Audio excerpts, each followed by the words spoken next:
नमस्कार मित्रांनो, आज आपण पाहणार आहोत वालीची भाजी।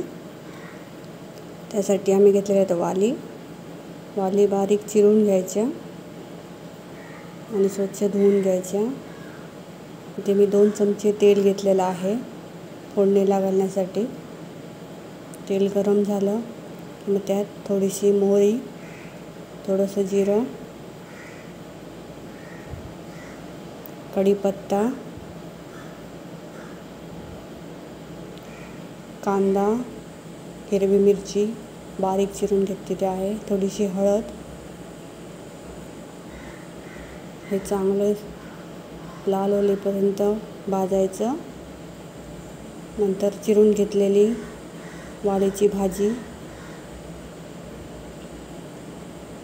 यामध्ये पाणी एकदम कमी टाकायचं, अर्धा पेला पाणी टाकायचं